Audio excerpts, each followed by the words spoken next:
Almost 3 years after his tragic shooting in Atlanta, Davon Daquan Bennett, better known as King Von, remains a hot topic in the rap scene. Despite his untimely death, his music continued to be released as recently as 2023. However, the Chicago East rapper has also made headlines due to his private life becoming public. Von was implicated in multiple homicides and alleged crimes connected to Chicago's gang scene, even earning the controversial label of a serial killer. It's safe to say that many people, especially fellow rappers, were afraid of him. But what exactly made King Von so feared? One major reason was his dangerous affiliations. The people Von surrounded himself with were known to be ruthless, both within Chicago's streets and the hip-hop world. Among his associates were well-known figures like Lil Durk and T-Roy. Perhaps the most feared of Von's affiliates was his best friend James Johnson, known as T-Roy. Standing at around 5'1", T-Roy was a feared shooter for the Black Disciples set in O Block. Though he wasn't widely known during his lifetime, his reputation grew after his death as his peers mentioned him in songs and interviews. T-Roy was reportedly responsible for multiple shootings and murders during Chicago's violent gang wars. His reputation was so notorious that rumors spread that he worked as Chief Keef's shooter. These speculations gained traction when Chief Keef referenced T-Roy in his lyrics. In No Reason, Keef raps, "I'm cooling in the trap, getting high. For no reason, T-Roy grabbed my strap, he gonna blast for no reason." Similarly, in Savage, he raps, "T-Roy, he got the semi, he'll send your ass to heaven."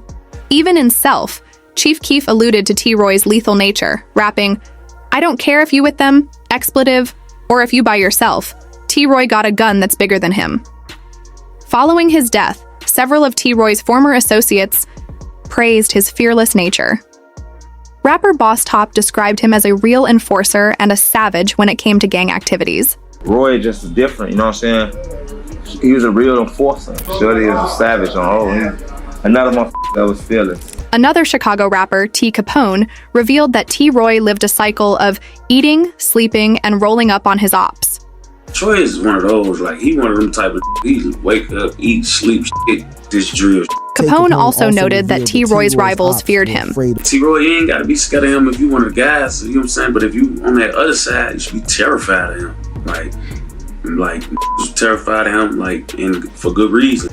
Some believe his violent streak began as a response to bullying, due to his short stature. Tired of being picked on, T-Roy armed himself with the biggest gun he could find, determined to establish dominance and earn respect in the streets of Chicago. Another one of T-Roy's childhood friends offered insight into what turned James Johnson into a cold-blooded killer. You know, it's probably a little nigga syndrome.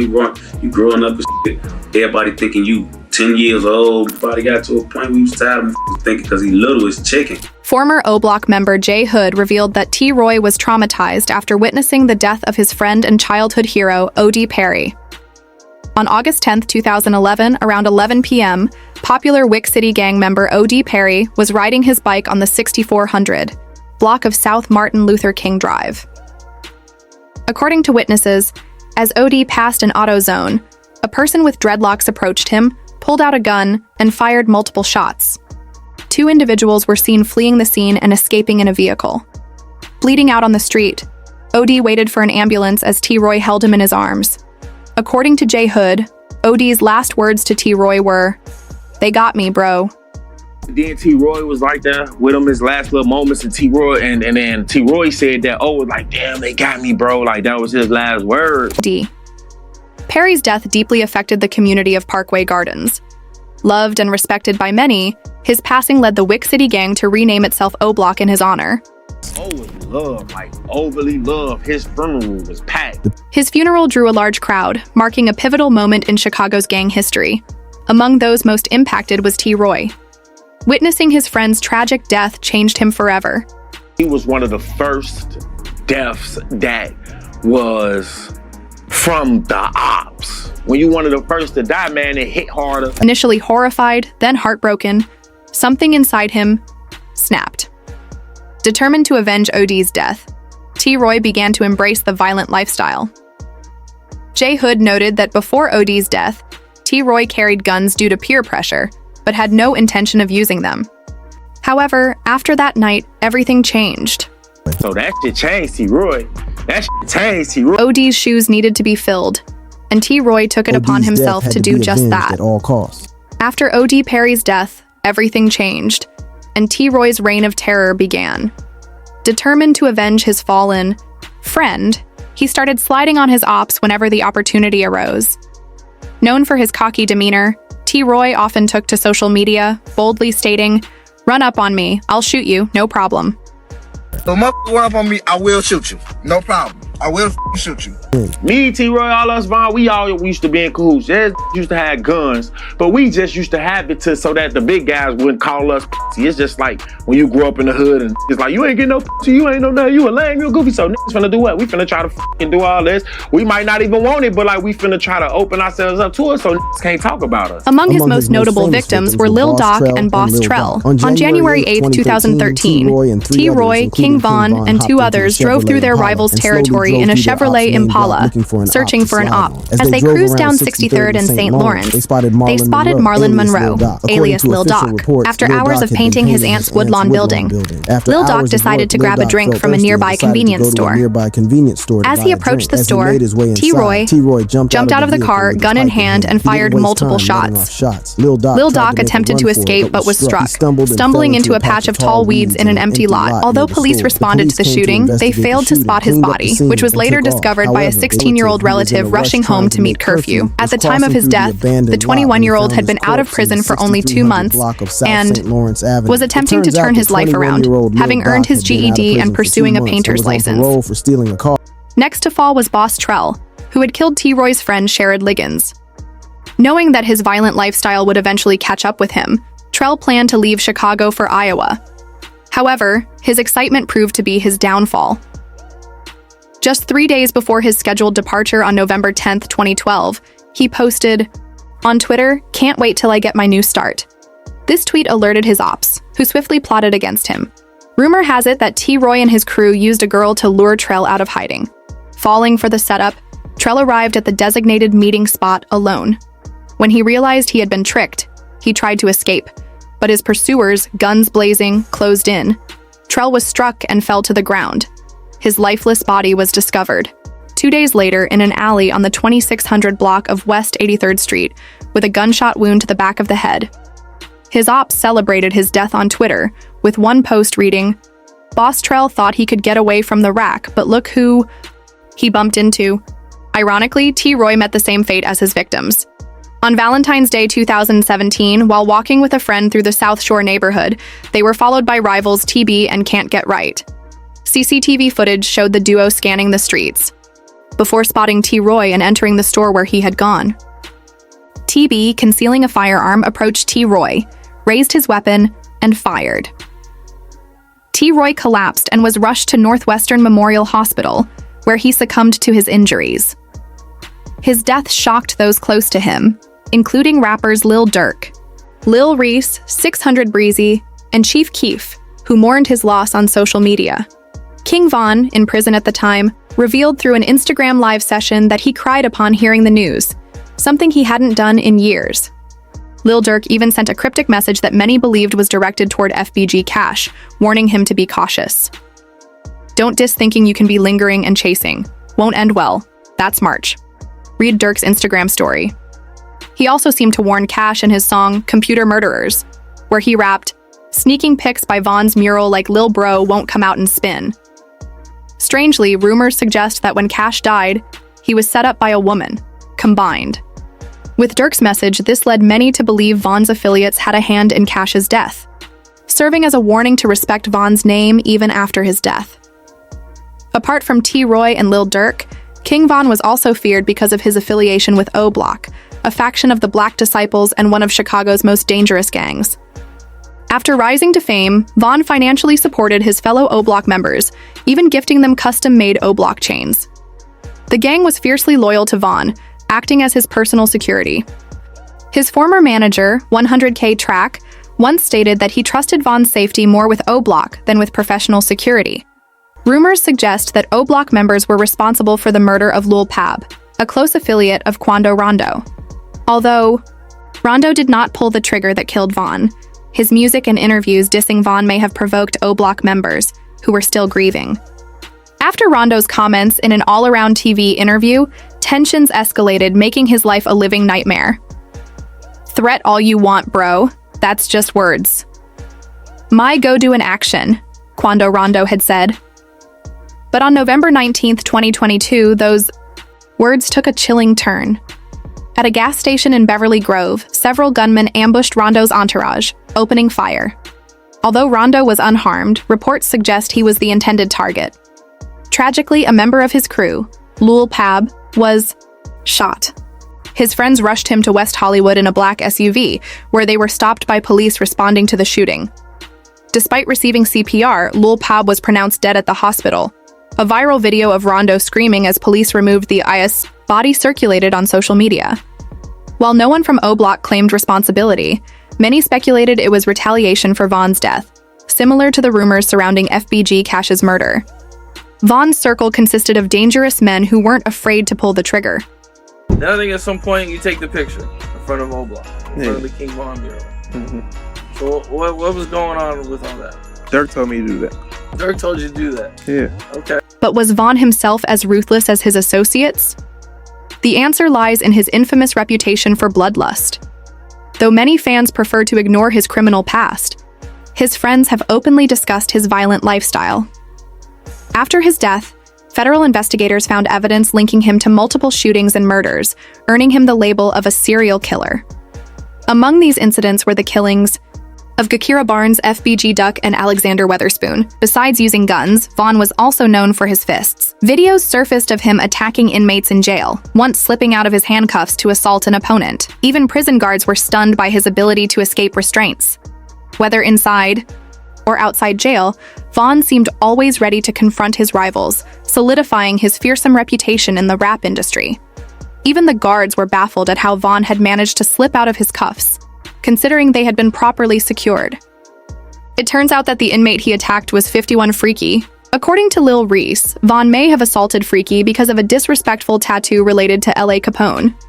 L.A. Capone, an up-and-coming rapper closely associated with Lil Durk, tragically lost his life on September 26, 2013.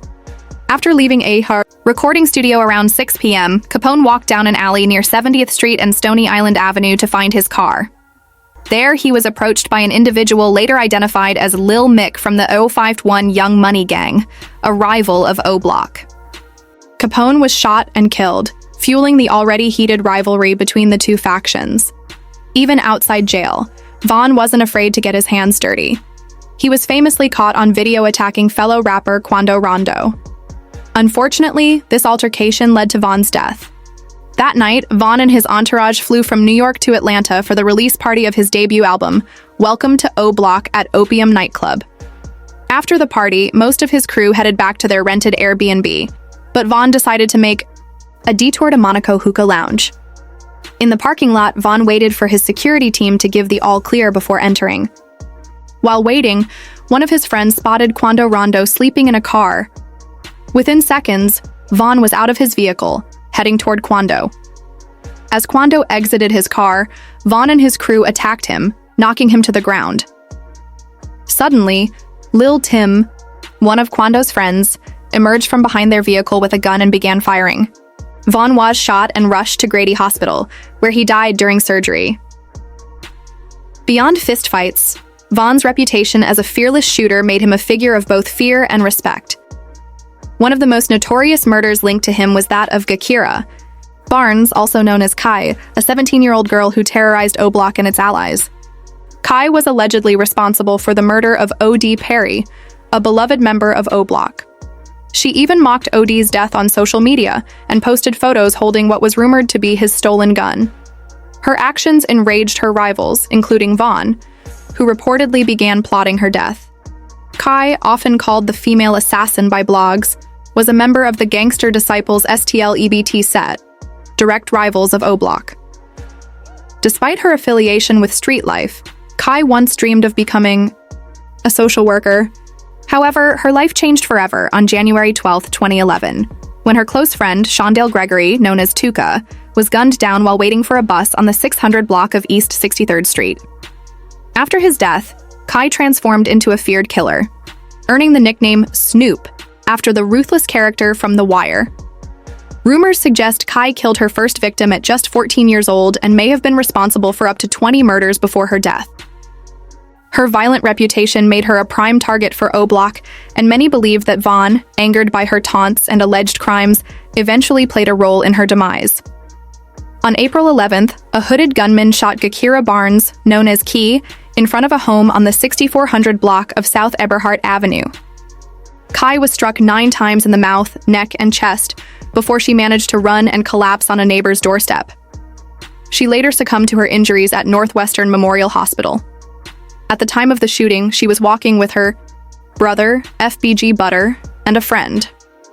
Although all 3 were shot, Kai appeared to be the intended target, as the other 2 survived. King Von was arrested in connection with the shooting after being identified by eyewitnesses. However, the police lacked sufficient evidence to convict him, leading to the charges being dropped. For years, Vaughn's involvement in Key's death remained a topic of speculation. However, after Vaughn's death in Atlanta, reports emerged suggesting that he was indeed responsible for the shooting. According to police reports, the shooter wore a gray hoodie and blue jeans, approached the 3 victims, and opened fire, striking all of them before fleeing the scene in an unknown vehicle. Jay Hood, a former O Block member and close associate of Vaughn, later claimed that Vaughn had confessed to the crime. He recounted that Vaughn admitted to shooting 3 people, with Kai being the last one. Despite these claims, Key's brother, FBG Butter, who was present during the attack, denies that Vaughn was responsible for his sister's death, leaving the case surrounded by conflicting accounts and unanswered questions. Despite FBG Butter's denial, police reports in 2023 revealed that he had allegedly confessed to authorities that King Von was responsible for his sister Gakira Barnes's death. According to the documents, Cooperator 3 was present during the murder and identified Vaughn, an O Block member, as the shooter. This wasn't the only murder linked to the late Chicago rapper. The death of Carlton Weekly, known as FBG Duck, was also connected to Vaughn, though authorities made these discoveries after his passing. On August 4, 2020, FBG Duck was shot and killed in Chicago's Gold Coast area. It was evident that the shooting was a targeted hit, and by October 13, 2020, 5 O Block members, Charles Liggins, C. Murda, Kenneth Robertson, Kenny Mack, Carlos Offord, Loss, Christopher Thomas, C. Thang, and Marcus Smart, Muop, were arrested. They faced charges of murder, firearms offenses, racketeering, and assault, with a mandatory life sentence upon conviction, and the prosecution even considered seeking the death penalty. Reports revealed that someone had placed a $50,000 bounty on Duck's head, later doubling it to $100,000. Although the informant's identity was undisclosed, they claimed the person behind the bounty had rewarded the shooters with custom-made O-block chains. Internet sleuths speculated that Vaughn, who had the financial means and was seen gifting O-block chains, might have been responsible. Police documents hinted that the informant might have been Louis Fifth, Vaughn's younger brother, who had been arrested on August 17, 2020, fitting the description in the reports. Another notorious incident involving Vaughn was the February 5, 2019, shooting of Alexander Weatherspoon, a member of the Vice Lords gang. Shots were fired outside the Varsity restaurant in Atlanta, leaving Weatherspoon with a leg wound. Witnesses reported an SUV with 300 printed on its side speeding from the scene. In addition to the shooting, Weatherspoon was robbed of his gold chain, $30,000, and vehicle. King Von, Lil Durk, and Bezu were arrested for the crime, with Durk initially labeled as the primary suspect. He faced 5 charges, including attempted murder and firearm possession. Authorities even had video evidence of Durk firing at Weatherspoon. However, after Vaughn's death, charges against Durk were dropped. In a statement, DA Fonnie Willis clarified that, had Vaughn not died in 2020, he would have been indicted as the shooter. Given his upbringing and the company he kept, it's unsurprising that King Von became a feared figure, leaving a legacy of violence that struck fear into his rivals.